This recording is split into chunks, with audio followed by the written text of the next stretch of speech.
la Marie, t'as de belles dents, aussi blanches que celles de ma jument.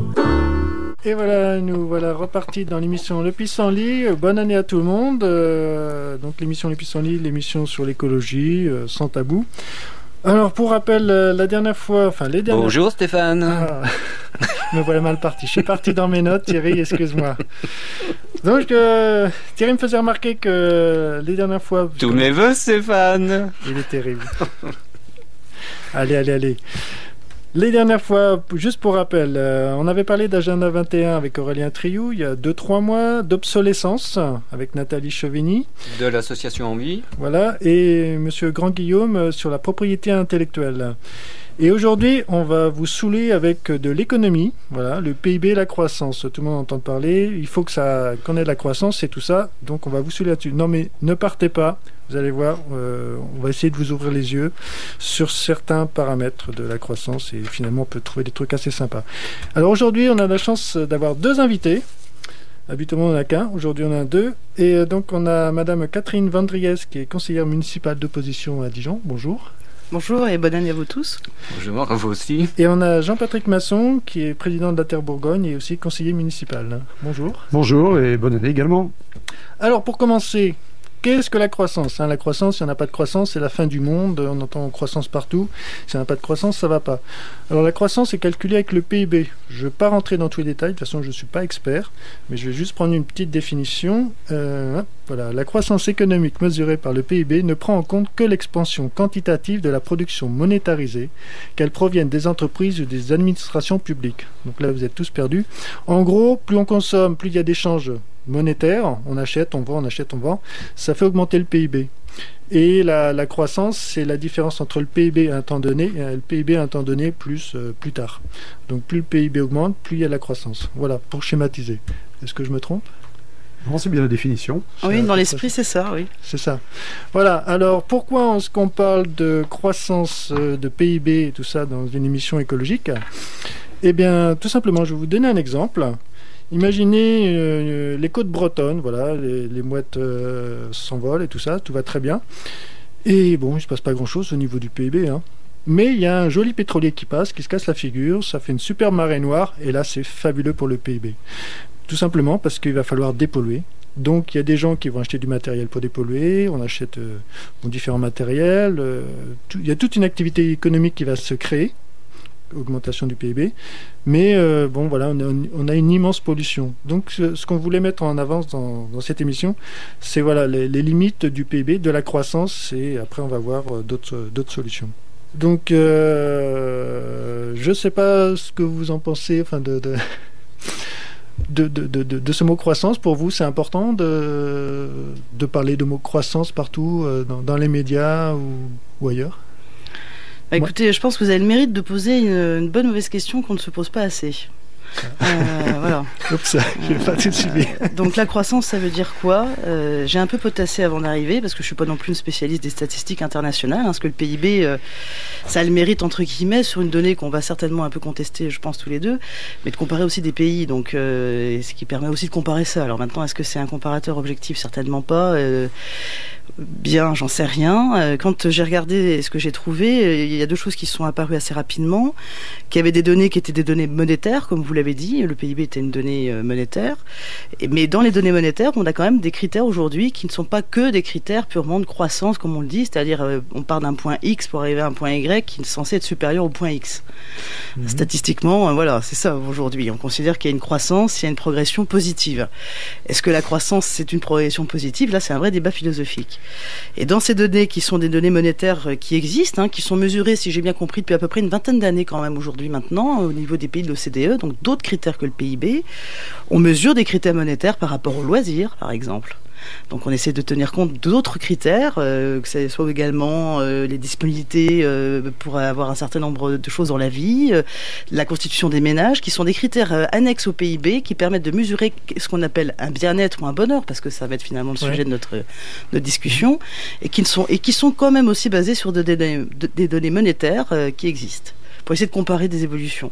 puisque c'est ça dont on parle. D'accord. Mais Est-ce que la croissance c'est le bonheur? Est-ce que le bonheur c'est le croissance? Alors là, on a un vrai sujet philosophique. c'est un peu ce qu'on sous-entend sans arrêt à Je suis d'accord avec vous. radio ou ailleurs. Hein. Je veux dire, s'il n'y a pas de croissance, d'un seul coup, on a le moral qui est dans les chaussettes et puis ça va plus.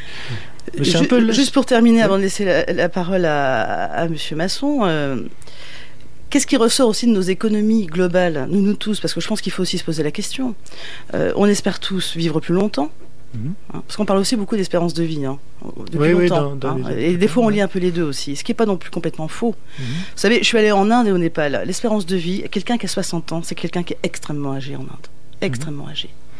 Et la première préoccupation des Indiens, leur première inquiétude, c'est de ne pas tomber malade. Ouais. Voilà. Donc pour eux, la croissance, c'est certainement d'avoir une assurance sécurité sociale ou une manière d'être assuré, de se prémunir du risque de santé. C'est leur première préoccupation. Donc la notion du bonheur et du croissance pour un Indien, elle n'est certainement pas la même que les Français, mais... D'un autre côté, c'est en Sardaigne qu'on trouve le plus grand nombre de centenaires. En Inde ? En Sardaigne. Ah, en Sardaigne, oui, mais ça c'est le modèle méditerranéen. Mais vous voyez, donc cette mesure, elle est très complexe et quand on parle de croissance dans nos pays, on va revenir à nos pays peut-être occidentaux, en tout cas en France, ça imprègne aussi le développement économique, d'avoir une meilleure protection de la santé, de la retraite, de la prévoyance, des jeunes, de la formation. C'est ça aussi tout ce qui est derrière. Donc je pense qu'il ne faut pas non plus jeter le bébé avec l'eau du bain. Oui, mais tout à l'heure, excuse-moi Jean-Patrick, vous avez ajouté des éléments du type la culture, etc. Mais c'est parfaitement juste, mais ils sont pris en compte qu'à partir du moment où ils sont monétarisés. Alors il y a des critères non monétaires dont on va parler qui sont mesurables aujourd'hui. Voilà. Mais il y a aussi des critères monétaires qui donnent d'autres mesures que le PIB. Mais il y a des critères non monétaires et je pense que c'est l'objet de notre réunion. Mais sur le PIB, il y a effectivement deux limites qui sont fondamentales. Celle qu'a cité Stéphane juste avant, c'est-à-dire que effectivement le pétrolier ou les accidents de la route.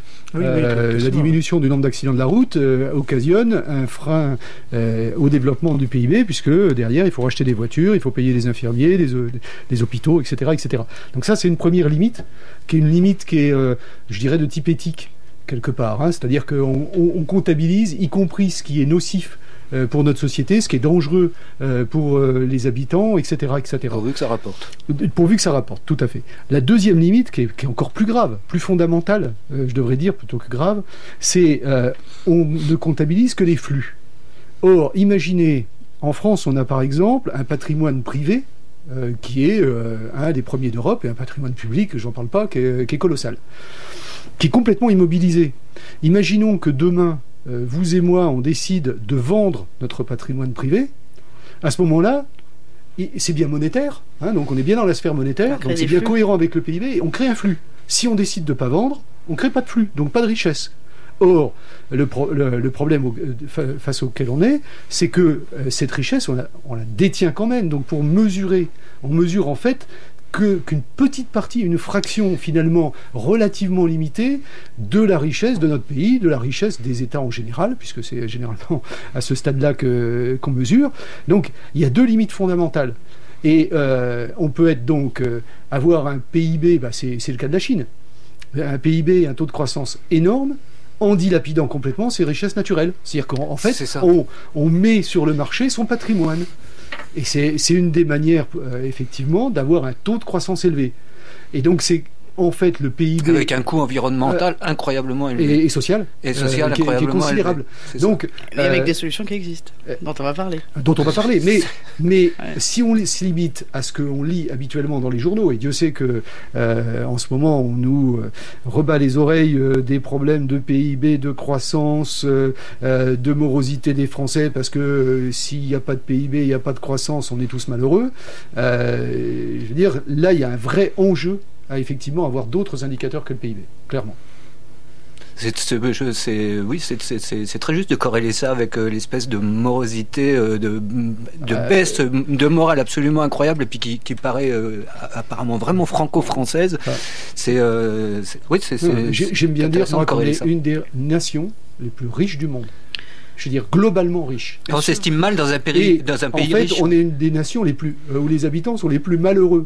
Donc je me dis, il y a quand même quelque chose qui va pas, quoi. Non, mais on est riche parce qu'on consomme beaucoup d'antidépresseurs. Donc Oui, ça, le marché mais- est pas mal. C'est un bon marché, les antidépresseurs. Il est là le flux. Mais vous savez, il y a des. J'ai vu là qu'il y avait une étude qui a été faite au Canada où on a mesuré la notion de bonheur. Oui, Bon, tout à donc fait, là, on est ouais. sur des critères, on va dire, très subjectifs et les questions ont été posées de manière récurrente.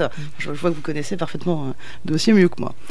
Et on se rend compte qu'il y a un lien collatéral qui est lié, extrêmement lié, entre la notion d'augmentation de pouvoir d'achat individuel et la position au bonheur. C'est-à-dire que quelqu'un qui vous disait il y a 5 ou 10 ans qu'il était, entre guillemets, moyennement heureux, et dont la situation économique a progressé, statistiquement, cette notion de moyennement heureux reste. Ça veut dire que plus on gagne, plus on a une relation au bonheur qui n'est pas forcément aussi évidente. C'est un peu le problème des pays riches qui ne sont pas conscients d'un certain nombre d'avantages dont ils profitent, de pays beaucoup plus pauvres qui, eux, ont un niveau anxiogène. J'en parlais de l'Inde et de la santé. On est sur des besoins primaires de la pyramide de Maslow. C'est avoir un toit et pouvoir manger et essayer de ne pas être malade. Quand ces besoins-là sont satisfaits, on se rend compte que la notion de bonheur, elle est beaucoup plus variable et beaucoup plus difficile à mesurer, ou que la notion de morosité reste impactée, alors que finalement, on est globalement, et vous avez raison, en France, dans un pays extrêmement riche, et globalement, dont les qualités de vie en France sont quand même extrêmement bonnes. Oui, Je veux dire, ouais. très très bonnes. Oui. Donc c'est très compliqué tout ça, cette mesure. Hein. C'est pas mal cette petite intro là. Oui, ça voilà, a bien donc, marché, vous avez été très bien tous les deux. Merci. Non, Non, non, mais on a- c'est ça, on est presque sur le fond tout de suite. Hein. On a fait un petit tour, donc j'espère sans vous casser les oreilles sur les limites de la croissance et du PIB. On va faire une petite pause musicale. Voilà, après cette brève définition, j'ai envie de dire, ou mise en scène, enfin mise en place, je veux dire.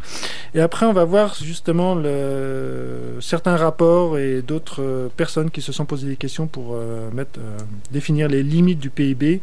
Et on va discuter plus d'autres indicateurs qui existent.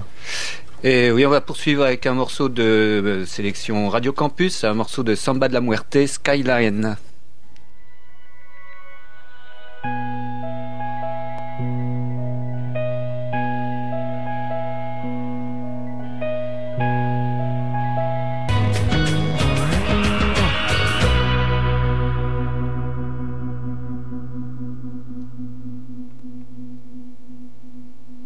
Nous voilà revenus dans l'émission Le Ah Plus. que coucou. C'est reparti, on va vous continuer de se parler sur la croissance, j'espère que vous n'avez pas fui. Alors Mais ne les incite pas, Stéphane, enfin. Non. Voilà. Je relance rapidement sur une petite information donc, sur les histoires d'indicateurs.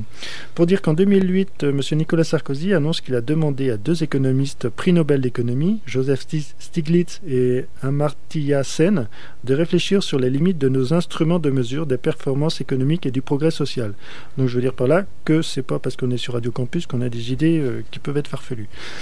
Et parallèlement, à cette époque-là, même ça existait un peu avant, il y avait le FAIR, F-A-I-R, le Forum pour d'autres indicateurs de richesse, qui réfléchit aussi à la mise en place de d'autres indicateurs, des indicateurs qui, justement, comme on a commencé à en parler, prennent en compte des richesses autres que monétaires, c'est-à-dire autres que les échanges économiques.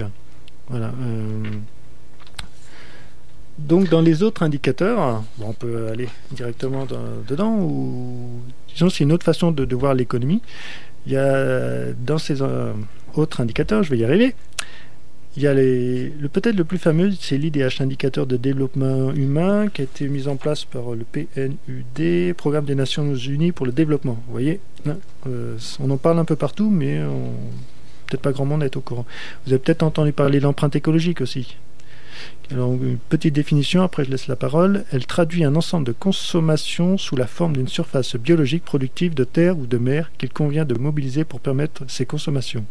Moi j'aime bien cet indicateur qui est pas économique, mais qui dit en gros la surface qu'une personne a besoin pour vivre. Voilà. Donc si on mange peu, plutôt végétarien, on a une plus faible empreinte, mais on a besoin de faire des échanges, d'acheter un lave-linge qui vient de l'autre bout du monde. Donc qu'est-ce qu'on met comme importance, comme richesse? Est-ce que c'est de manger local? Pourquoi t'aimes bien cette empreinte de... Tout à l'heure, j'ai cru que tu n'y arrivais pas, puis t'allais me refiler le ballon. Hein, voilà, t'as vu Non, t'allais bien Expérience, tirer. Pourquoi t'aimes bien cette notion d'empreinte écologique? Parce que derrière, ça se... Ah oui, ce que j'ai pas dit, l'unité de l'empreinte écologique, c'est en hectares. Ça, voilà, on n'est pas en euros, on n'est pas en, je sais pas quoi, en dollars, on est en hectares. Une personne a besoin de X hectares pour vivre. C'est pas besoin de X de dépenser ou d'acheter X milliers d'euros. D'accord. C'est une autre représentation. Mais tu te rends bien compte qu'en suivant un raisonnement comme celui-là, c'est un raisonnement un peu égalitariste, je ne sais pas si le mot existe, mais enfin, et que derrière, il y a quelque chose d'un peu totalitaire, c'est un peu bizarre de vouloir dire tout le monde a la même, c'est pas exactement ça, même quand même. chose. Non, mais si on pousse les raisonnements au bout du bout, parce que je pense à quelque chose, le produit intérieur brut du monde, si tu le divises par le nombre d'habitants, tout le monde devrait se contenter de 300 € par mois, quoi. Je vois pas très bien. Donc j'aime bien l'idée aussi, mais il y a quelque chose là-dedans qui me gêne un petit peu. Moi, ça me gêne pas qu'il y ait des gens qui gagnent un petit peu plus que d'autres, tu vois. Donc le fait de réduire ça à une espèce de précaré, chacun. Ça me paraît. J'aime bien l'idée, mais par contre, dans la pratique, je vois pas très bien. En fait, l'empreinte écologique, comme d'ailleurs un certain nombre d'autres indicateurs, c'est une façon de compter de manière différente pour avoir des angles de vision du monde qui nous entoure avec des approches différentes.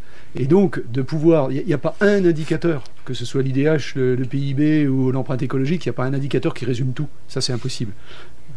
Et d'ailleurs, c'est pas souhaitable. Là, pour le coup, ça serait totalitaire. C'est ça. Mais par contre, avoir des batteries d'indicateurs où les unités de mesure sont pas forcément l'euro, le dollar, mais c'est l'hectare. Ça peut être les tonnes équivalent pétrole, c'est les tonnes équivalent gaz à effet de serre, etc., etc. Donc là, compter de manière différente selon des unités différentes, ça permet une approche plurielle d'un même phénomène et du coup avoir peut-être une idée plus juste de la façon dont on gère les choses. Et puis sur l'empreinte écologique spécifiquement, elle a un intérêt qui est essentiellement pédagogique, c'est de dire un Français il consomme 2 planètes, un Américain 6, un Malien 0,3, hein, et il y a un indicateur complémentaire que moi j'aime bien, c'est celui du moment où le monde entier a consommé ce qui était potentiellement régénéré par notre belle planète. Et donc, cette date fatidique, où finalement on vit à crédit, hein, elle est de plus en plus tôt dans l'année. Donc ça nous donne une indication, c'est pas un indicateur, mais une indication du sens dans lequel les choses se développent. Voilà. Merci infiniment Jean-Patrick, parce que c'est bien ça que je voulais souligner, c'est que ces indicateurs ne sont que des indicateurs et qu'il ne faut pas derrière se laisser entraîner derrière par des idéologies que ça pourrait laisser supposer, parce que voilà. Merci Jean-Patrick. Catherine, vous avez quelque chose à ajouter? Oui, à vous entendre tous les trois, il faut aussi qu'on soit optimiste. Moi, je trouve que depuis 2 ou 3 ans, on va prendre l'exemple de la France, parce que c'est le pays qu'on connaît le mieux tous les 3 ou tous les 4. L'opinion publique, c'est-à-dire nous tous, on a des réflexes d'achat aujourd'hui de beaucoup de biens d'équipement déjà, et d'un bien que je connais bien qui est entre autres l'habitat, par rapport à des critères aussi qui sont, comme vous le disiez tout à l'heure, des critères autres que les critères financiers. Et ça, il y a eu une forme d'éducation collective qui touche tout le monde, que ça soit l'achat d'une maison, d'un appartement, d'une cafetière ou d'une voiture, où on est impacté par un étiquetage nouveau, avec un critère nouveau, et avec une charte graphique maintenant qui est bien connue de l'opinion publique. Donc là, il y a vraiment eu déjà un impact, et qui est vraiment un impact de grand public. Ça, c'est la première chose. Et puis la deuxième chose, parce qu'on l'a évoqué tout à l'heure à la pause musicale, on est de plus en plus conscient, même si c'est vrai que dans la presse, d'une manière générale, on parle du PIB 300 fois par jour. Donc il faut aussi que vous, journalistes, organes d'information, ayez aussi cette réflexion, parce que vous avez une part de responsabilité dans l'information collective. Hein. Donc il n'y a pas... Voilà. Bah oui, il faut que ceux qui donnent l'info soient aussi responsables du contenu de ce qu'ils donnent. Donc il faut avoir ces discussions et changer un peu les prismes. Et puis, on en parlait, il y a des modes de réflexion aujourd'hui, je pense à l'économie circulaire, qui permet aussi d'imaginer des relations monétaires, parce qu'on est aussi là-dessus, il ne faut pas non plus les nier, c'est une relation quotidienne, mais en tout cas qui permettent d'anticiper les choses et d'intégrer en amont de la conception d'un système de production, quel qu'il soit, intellectuel ou de produit, son utilisation, sa durée d'utilisation, son recyclage et son avenir avec quelque chose qui est très nouveau. On est en train de passer d'une économie où on achète, on jette, qui est un mode de consommation aujourd'hui assez fort, à on achète, on jette pas, on anticipe la manière dont les choses sont faites pour qu'au moment où il faudra s'en séparer, en essayant de les garder le plus longtemps possible, le recyclage soit le plus efficient possible et localement sur les territoires. On est vraiment sur des réflexions intellectuelles et économiques, mais qui sont proches aujourd'hui de la réalité. Là, on pousse là-dessus. Enfin, je vois, il y avait l'association, par exemple, les Amis de la Terre, qui ont poussé pour que le gouvernement fasse par exemple, oblige les industriels à avoir des garanties de 10 ans pour l'appareil électronique. Oui. Il y a une loi qui a été d'ailleurs... Oui, voilà. C'est pas passé. C'est pas passé. Et c'est pas passé. Et bon, il faut savoir qu'il y a derrière des industriels, justement, pour leur croissance, pour pouvoir dépenser plus, qu'on achète davantage, font que les appareils tombent en panne régulièrement.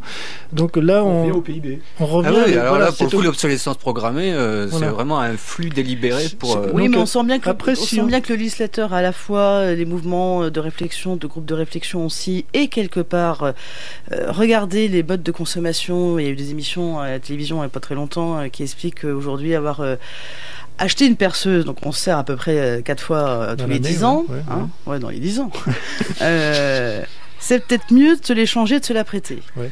Bon. C'est ça aussi les modes de consommation aujourd'hui. Voilà, ça c'est l'objectif. Et entre autres urbains. Il faut aussi qu'on en parle parce qu'on n'est pas dans les mêmes modes de vie non plus. Mais là on reste justement dans la même donc oui, on est en train de mesurer. Moi aujourd'hui, quand je vois ça, je me dis oui, c'est bien plus intelligent de louer 4 euros, 5 euros 4 fois en 10 ans que d'acheter une perceuse qui vaut X dizaines d'euros que je vais pas garder et qui va finir et que je vais finir par jeter parce qu'au bout de 10 ans, son moteur aura grillé, la résistance sera plus là et de toute façon, elle sera plus efficiente. Moi, je suis super d'accord. Le seul truc, c'est que si tout le monde fait ça, louer justement et ne pas acheter encore et encore, ça va faire chuter le PIB et donc la croissance. Il n'y a plus de croissance. De la façon dont on le calcule. Et donc là, tout l'intérêt d'avoir des indicateurs qui reposent pas là-dessus. C'est votre inquiétude qu'il n'y ait plus de croissance non, absolument pas. Moi, je m'en moque totalement. Non, mais c'est qu'elle s'exprime différemment, en fait, d'où les indicateurs. Il y a une vraie difficulté, en fait. Parce qu'il y a deux voies qui s'ouvrent devant nous. Je suis assez d'accord sur l'évolution de l'approche des gens par rapport aux objets et à la consommation. On le voit, il y a une mutation profonde. D'autant que moins de moyens, plus... Absolument. Et d'espace. En fait, l'espace, par exemple. De fait... Mais ils font autre chose. En fait, on a ce qu'on appelle l'économie de la fonctionnalité, c'est-à-dire c'est ce qui était évoqué juste avant sur la perceuse. C'est-à-dire que là, on n'a pas besoin de la détention du bien pour satisfaire le besoin que l'on a. Et ça, c'est important. Ça suppose une mutation profonde de l'économie. C'est-à-dire que certains gagneront en termes économiques et d'autres perdront, forcément. Et puis, il y a ce qu'on appelle effectivement l'économie circulaire ou l'économie territorialisée, qui suppose que le circuit économique soit un circuit économique de proximité. Alors les deux peuvent se conjuguer, évidemment, mais on n'est pas tout à fait dans la même logique. C'est-à-dire que quand on est dans la proximité, c'est un plus, parce qu'on interpelle beaucoup moins le producteur chinois ou le fournisseur de pétrole, qu'il soit russe ou moyen-oriental. Donc là, on fait un gain, mais on reste bien dans le même système, c'est-à-dire une économie qui fonctionne selon une modalité basée sur la consommation. Sauf qu'on a un calcul plutôt de progrès, entre guillemets, de la consommation locale, alors qu'on est plutôt sur des échelles mondiales avec le PIB. Donc il y a des évolutions qui ne sont pas de même nature. Et moi, je crois beaucoup à une évolution de la situation plutôt sur l'économie de la fonctionnalité, qui exclut pas l'autre. Bien entendu, je l'ai dit, mais l'économie de la fonctionnalité, pourquoi ? C'est parce qu'aujourd'hui, on sait très bien, je vais être très matérialiste, mais lorsque on touche son salaire à la fin du mois, on sait très bien que dans 2 ans, 3 ans, 10 ans, on n'aura pas une croissance de nos revenus qui va être colossale. Donc ça, c'est, je pense, intégré aujourd'hui par la population. On n'a que l'autre vecteur, finalement, de l'équation qualité de vie au regard de ce que je peux dépenser. Je ne parle pas de l'autre qualité de vie qui m'apporte plus, mais bon, restons sur le sujet simplement de la dépense potentielle. Et là, cet autre élément de l'équation, c'est tout simplement ma capacité à satisfaire mes besoins à moindre coût. Alors, le moindre coût, ça peut être le produit chinois. Je déteste un peu, mais bon, ça existe. Ou le produit local. Et ensuite, ça peut être l'économie de la fonctionnalité. Je partage. Là, j'ai plus de voitures, j'ai des voitures en partage sur le territoire, etc., etc. Mais je suis assez d'accord avec ça. Et puis alors, d'autant plus que la relocalisation, les circuits courts et tout ce pataquès. Ça trouve quand même relativement rapidement ses limites. C'est très très bien parce que ça permet de redynamiser, revivifier le territoire, etc., etc.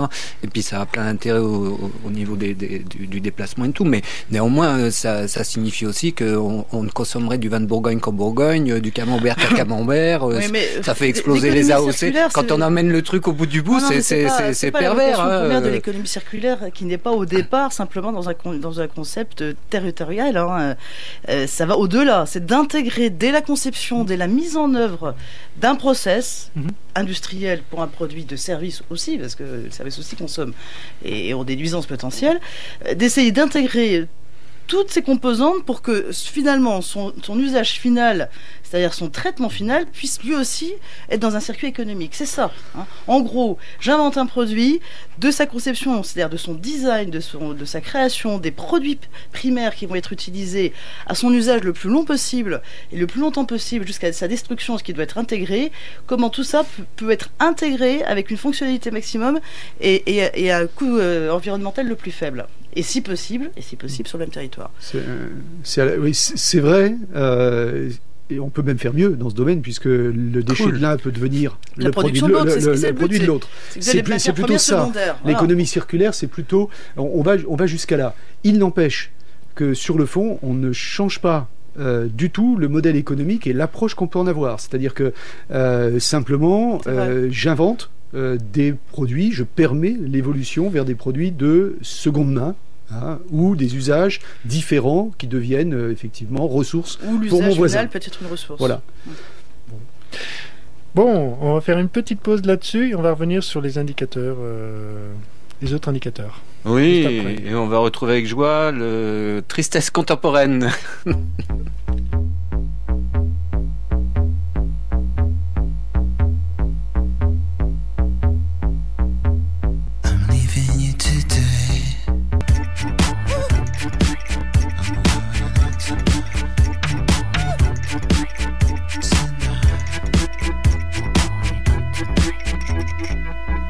Et c'est reparti dans l'émission Le Pissenlit, on parle des indicateurs économiques alternatifs. Allez, je vous en donne à nouveau une définition.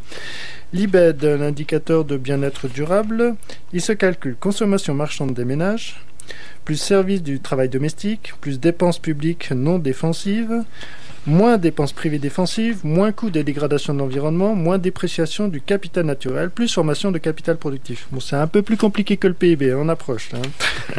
Mais dedans, j'ai un tableau sous les yeux avec, je sais pas, il y a une bonne vingtaine de variables pour calculer l'IBED. Et je vois il y a des choses sur le point de vue environnemental. Par exemple, coût de la pollution de l'eau. On attaque le coût de la pollution de l'eau. Coût de la pollution de l'air. Coût des accidents de voiture, on en parlait tout à l'heure. Et il y a des trucs aussi, enfin pas originaux, mais justement, coût des déplacements, domicile, lieu de travail. Quelqu'un qui travaille à côté de son domicile, pas très loin, ça coûtera peut-être moins cher que d'aller travailler loin. Coût de la pollution sonore liée à la circulation automobile, etc. Perte de terre humide par drainage, enfin, etc., etc.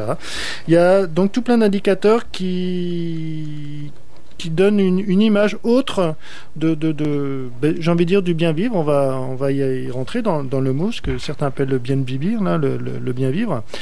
Et dans ces indicateurs où la croissance, on dit qu'il faut de la croissance pour être heureux, est-ce que franchement on a mis tout ce qu'il fallait dedans?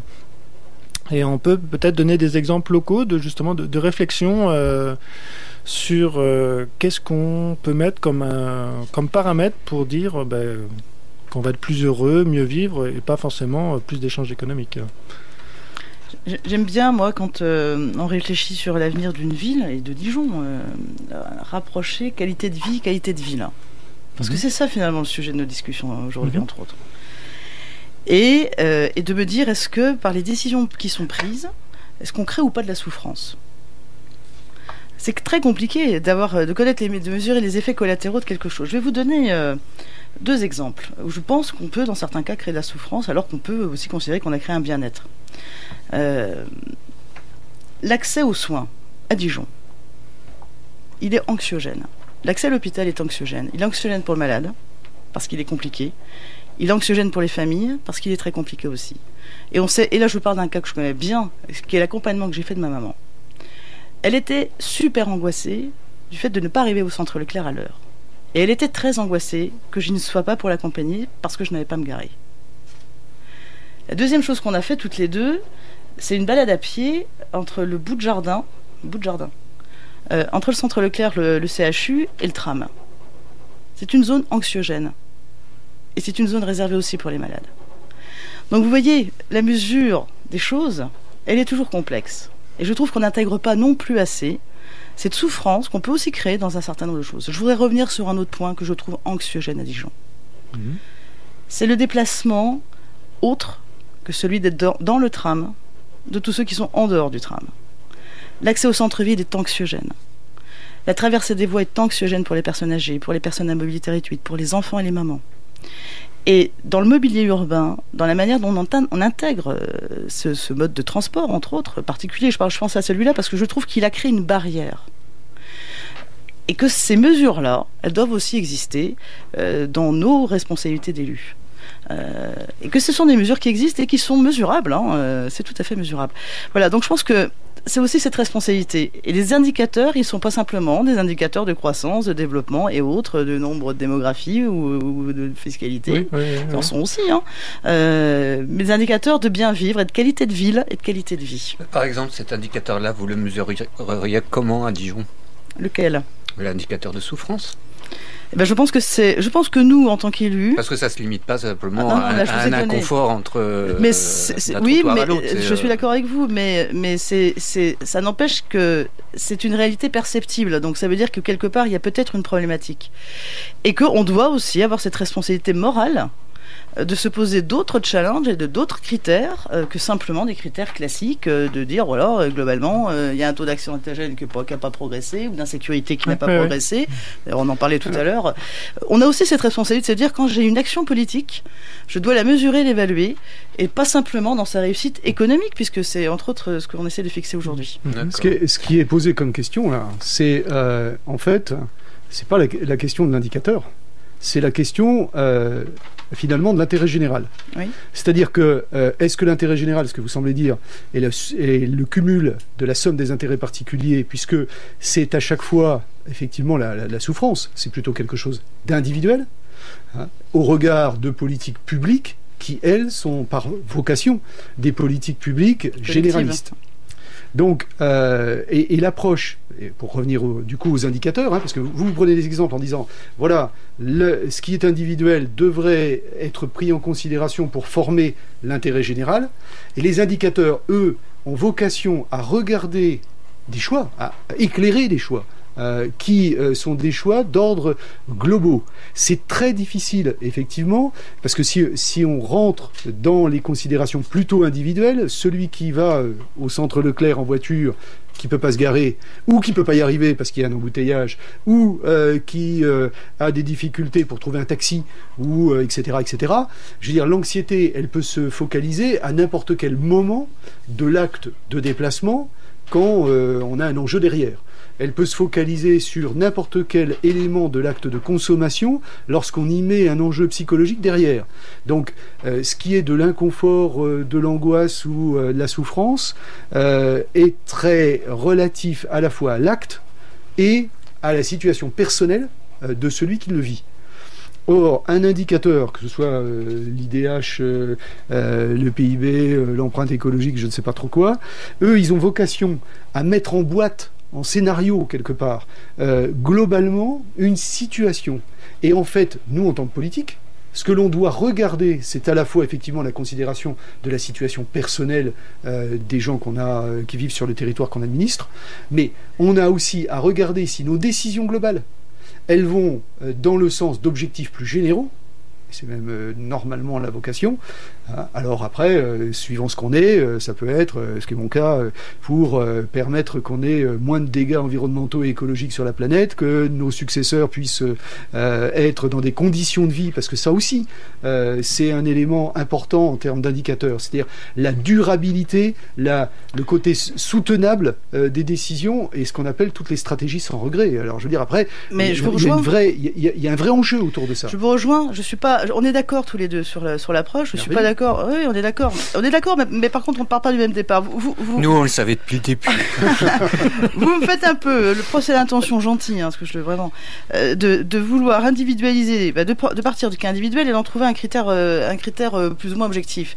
Quand je vous parle d'exemples complètement individuels et personnels, en réalité, ce que je veux dire, c'est que notre responsabilité d'élu et peut-être de trouver des indicateurs qui n'existent pas dans l'intérêt général qui est aussi du bien-être. Bien sûr, mais complètement. Qui me paraît même être un critère important quand on a des décisions collectives comme ça. Et le bien-être, c'est pas un critère. Alors, comme le PIB, il aura des limites. Parce qu'effectivement, malheureusement, un accident sur la route qui va induire un certain nombre de charges, va favoriser le développement du PIB. On va pas mettre un indicateur par personne. Donc il n'est pas parfait. Voilà, vous avez raison. On va mettre un indicateur par personne dont on fera la moyenne à la fin et qui reviendra donc un indicateur synthétique ou généraliste. Ce que je veux vous dire, ce ne sont pas des cas individuels qui doivent fixer des indicateurs, c'est que nous devons avoir une responsabilité de mesurer ce qui est l'objectif de nos missions. Et on crée peu d'indicateurs d'objectifs des missions d'élus. Alors vous me direz, il y en a un, c'est l'élection. Ça, c'est un critère. C'est plus qu'un indicateur, c'est l'élection. C'en est un, mais c'est un indicateur. À l'instant T, c'est un indicateur. Mais on pourrait trouver des indicateurs, on va dire, plus tangibles, évolutifs, mesurables, avec des critères qu'on aurait définis. Et ça, il n'y a pas une volonté du politique forte d'aller vers ça non plus. Parce que c'est peut-être pas vendeur. Qui est-ce qui en parle? À part nous ici à la radio, en gros, et bon, dans les forums faire, etc.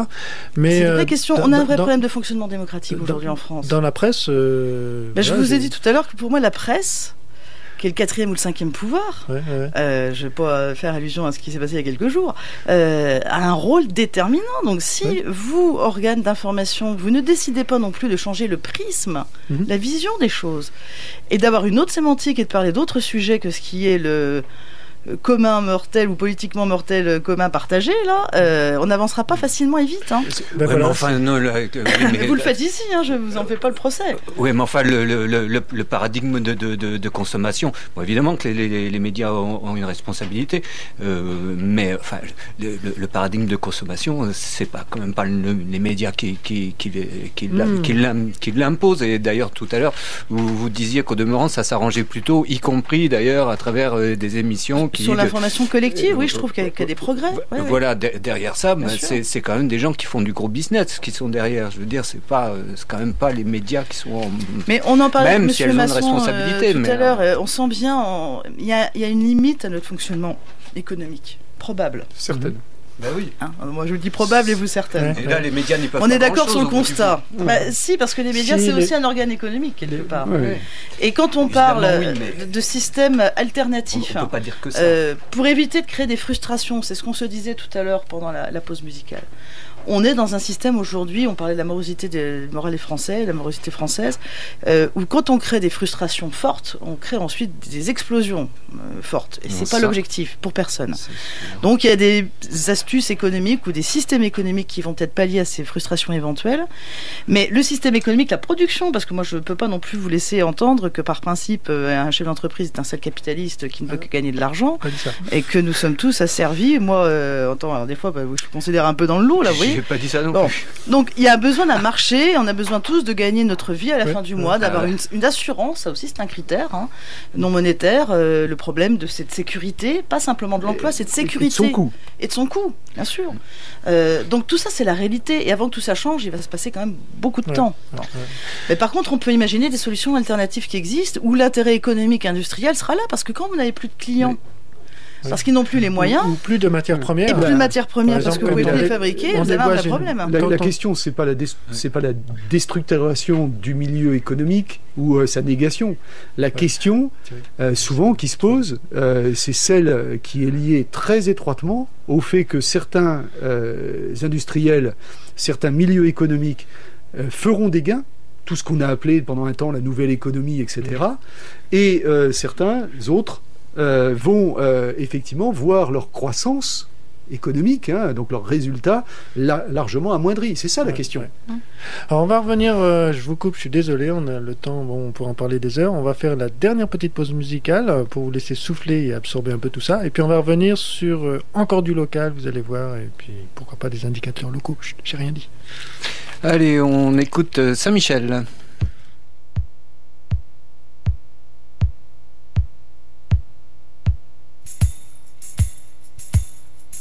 echoes of my childhood like a cloud. Backing on time, sneaking in place where we've been. Yeah, our business keeps our own form, keeps our own. Et nous venons repartis sur les indicateurs économiques pour voir les choses autrement. Alors on avait bien commencé juste avant la pause pour parler sur Dijon, réfléchir autrement, qu'est-ce qui est le plus important, ou l'échange économique, ou justement des indicateurs de bien-être. Et là je lance la perche, voilà. Tu vas rien lancer du tout, tu vas blesser quelqu'un avec tes âneries. Sur, pourquoi on ne construirait pas un indicateur de bien-être, on va l'appeler comme ça, on lui trouvera un nom très sympathique et j'ai envie de dire vendeur, allez, on peut le dire là, un indicateur local pour justement, on suivra l'évolution soit mois par mois, soit année par année, pour voir si les gens sont plus heureux. Qu'est-ce qu'on y mettrait dedans, comment est-ce qu'on pourrait le faire techniquement, parce que ça coûte, etc. Et avec juste, avant de commencer, moi un truc qui me tient à cœur, et j'ai vu dans différents endroits, parce que ça se fait ailleurs, hein, il y a des régions qui ont lancé des indicateurs propres à leur région, avec la participation des citoyens. Moi ça me tient énormément à cœur. Je vous laisse la parole. Alors, oui. C'était juste. Je profite. On se fait des politesses. Voilà, on se fait des politesses, donc je l'apprends.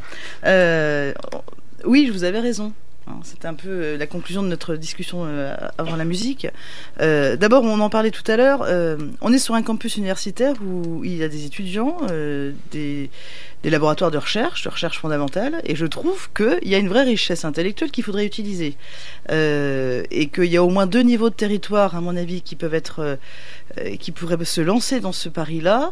C'est le niveau de la commune, parce que c'est le premier niveau de proximité, et puis qu'on identifie bien. Et puis peut-être une vision plus généraliste qui est la région. Bon. Donc oui, je pense que maintenant, sur le principe intellectuellement, moi je vous dis oui à 100%. Sur la conception, c'est compliqué, mais c'est pour ça qu'on a besoin d'universitaires et d'étudiants qui puissent le faire. Sur la participation des concitoyens, soit dans la mesure de cet indicateur, c'est-à-dire sa récurrence sur un rythme, oui. Savoir ce qu'on y met dedans. Et après, sur la qualité d'invention des critères, vous nous avez donné un exemple très, très clair au Canada, de famille ou de parents. Voilà, j'ai entendu un des critères dans l'indicateur était justement le pourcentage d'enfants dont les parents des enfants entre 2 et 5 ans dont les parents leur lisent une histoire le soir. Donc un paramètre assez étonnant, mais quand on y réfléchit bien, ça montre justement un certain bonheur dans un foyer, quoi. En même temps, avec toutes les difficultés, parce que je pense que Monsieur Masson va aussi, il y a des limites oui, du problème du travail aujourd'hui, du travail et du temps partagé du travail, de parents qui, pour des raisons souvent financières ou de choix de profession aussi. Hein. Mais là, c'était juste un exemple qui était mais c'est un bon exemple indicateur au Canada. Avec toutes les mesures à pondérer, d'où l'intérêt d'avoir une expérience et une qualité professionnelle dans l'application de tels critères ou de tels indicatifs. Mais je passe la parole. C'est vrai que des indicateurs locaux, il faut savoir qu'on en a déjà. En tant que président d'Alter Bourgogne, pour ce qui concerne la région, on a des batteries d'indicateurs qui sont soit techno, soit moins techno. Ça dépend de la façon dont la question est posée. Parce que un indicateur, c'est pas un indicateur pour un indicateur. Un indicateur, c'est un indicateur pour donner une information utile. Un indicateur de bien-être. Et quand on est sur l'indicateur de bien-être, on a un indicateur qui à la fois peut être utile, mais qui peut aussi, dans l'esprit de celui qui le reçoit, ne pas refléter son quotidien. Donc on a une vraie difficulté, et c'est d'ailleurs pour ça, tout à l'heure ça a été dit, il y a 20, 30, 40 paramètres qui rentrent dans les indicateurs de bonheur en général, voire plus d'éléments, de paramètres. Et donc la grande difficulté, et le débat citoyen, doit tourner autour de qu'est-ce que je mets pour définir le bonheur. Et donc, avant de créer l'indicateur, c'est de ce débat citoyen, parce que de ce débat citoyen dépend le résultat et dépend l'appréhension par le commun des mortels de oui, ça reflète mon quotidien, ou ça ne le reflète pas du tout. Hein. Donc, le débat citoyen, c'est là qu'il se situe. C'est le bonheur, pour moi, c'est quoi? Voilà. Hein. Et on s'apercevra assez vite que oui, il y a des éléments économiques, mais que c'est pas les prépondérants. Les prépondérants, c'est ce qui tourne autour de la famille, ce qui tourne autour du cercle d'amis, ce qui tourne autour de la communication. Bien sûr que ça existe. Voilà, comme on est sur le local, oui, ça existe. Mais justement, la phase citoyenne, elle n'a souvent pas été mise en œuvre parce qu'on est sur du plus global. L'intérêt de faire une expérimentation, par exemple régionale, serait d'avoir un débat citoyen en amont en disant je définis le bonheur pour les Bourguignons, qui n'est pas forcément la même approche pour quelqu'un d'autre. Et donc ça pour moi c'est important. Avec plein de vélos partout. Oui, voilà, il y a des réponses. Oui, il y a plein de vélos partout, c'est super. J'ai l'impression qu'il y a un truc qui collera jamais avec cette dénomination indicateur du bonheur. C'est tellement subjectif. C'est subjectif. Je préférerais un indicateur de paisibilité ou des mesures de stress, enfin, ou tu vois, des choses comme ça. Parce qu'un indicateur du bonheur, ma foi, j'ai l'impression qu'on n'y arrivera jamais avec cette sémantique-là. En fait, je peux donner ma réponse à moi là-dessus, mais qui n'engage que moi. C'est très simple. Je pense que finalement, ce qui est fondamental pour nous tous, c'est la capacité à agir. C'est-à-dire que la société doit nous donner la capacité à agir. Et pour n'importe quel individu, ça a du sens. C'est-à-dire que si on m'empêche de faire les choses, ça génère de la frustration, de la morosité, etc. Si on me permet de faire les choses, on avance. Et donc c'est cette capacité à agir qui forme le socle commun entre nous, qui permet d'aller à la rencontre des autres, etc. Alors c'est une réponse personnelle, mais je pense que c'est ça le socle. Et donc, un indicateur, il devrait prendre en considération des éléments, alors c'est peut-être pas le seul, je dis c'est ma réponse, mais des éléments de cette nature-là qui nous rassemblent. Et c'est pour ça qu'on a besoin du débat citoyen pour dire oui c'est pertinent ou non c'est pas pertinent. Mais après que ça reflète ma réalité, c'est autre chose. Voilà, mais justement en mettant ces différents paramètres à l'intérieur d'un indicateur assez flou en fait, ça peut au niveau d'un choix d'une mairie dire on fait telle ou telle chose, alors que si on prend uniquement l'histoire du PIB, on aura la croissance si on fait tel ou tel truc. Alors que si on prend notre indicateur, on dit est-ce que les gens seront plus heureux? C'est ça l'idée de question derrière. Est-ce que l'environnement sera meilleur et moins de pollution? Si vous voulez, là où je trouve que le politique, d'une manière générale, n'est pas assez responsable, c'est que dans le monde de l'entreprise privée, on a un indicateur annuel qui est le bilan. C'est un indicateur, c'est plus qu'un indicateur, c'est un résultat, et ça donne aussi des indications, parce que dans le bilan, il y a un certain nombre d'indicateurs, avec lequel, quel que soit son résultat, c'est-à-dire positif ou négatif, positif en général, on n'est pas très stressé, on trouve des solutions, mais négatif qui arrivent quand même assez relativement souvent, faut parler de la vraie vie, implique de trouver des résultats et des réponses. Dans la chose publique, l'indicateur, pas de performance, pas de retour sur investissement par rapport à ce qu'était la discussion du départ, l'intérêt général public. Ça, on ne le fait pas. Et on ne fait pas assez d'évaluation et de mesure. Parce qu'un indicateur, ça permet de montrer une variation. Et cette variation, on ne la mesure pas. On la mesure des fois simplement à des échéances électorales, mais moi j'aimerais qu'on puisse la mesurer aussi dans l'application concrète. Et là, il y a une vraie responsabilité qu'il va falloir qu'on lève. Parce que le débat public se met là-dessus aujourd'hui. Si je peux me permettre, il ne faut pas surévaluer les enseignements d'un bilan. Les enseignements d'un bilan, mais je parle d'un bilan fidèle. Mais par contre, Jean-Patrick, on pourrait parfaitement avoir d'autres outils comptables. Oui, mais n'ayez pas tous une mesure du CAC 40. Le CAC 40, c'est 40 chefs d'entreprise en France sur 3 millions d'artisans et de PME, TPE. Ce n'est que ça. 99% des bilans sont fidèles. Moi, je pensais à mon compte 8 de bénévoles de 2 heures, justement. Non, s'il vous plaît. On est parti. C'est les matériels qui sont derrière. Voilà. Donc le débat simplement à des points complètement tangibles et simples. Le débat local est lancé. Vous voyez, on n'est que 4 ici, mais c'est parti. Donc les indicateurs, vous voyez la complexité. Bon, on espère qu'on vous a appris certaines choses. Et puis on vous souhaite merci d'être venu. Je lance très rapidement, s'il me reste 30 secondes. Le 31 janvier à Quetigny, vers 20h, il y a une débat-conférence sur le nucléaire militaire et notamment Valduc. Tout plein d'informations. Voilà, l'information est lancée. Merci encore d'être venu. Merci Jean-Patrick Masson, merci Catherine Vaudriès. Merci beaucoup, au revoir. Merci, au revoir. Les cousins de Paris ont une drôle de façon. Ils mangent les pommes vertes, celles que je donne aux cochons.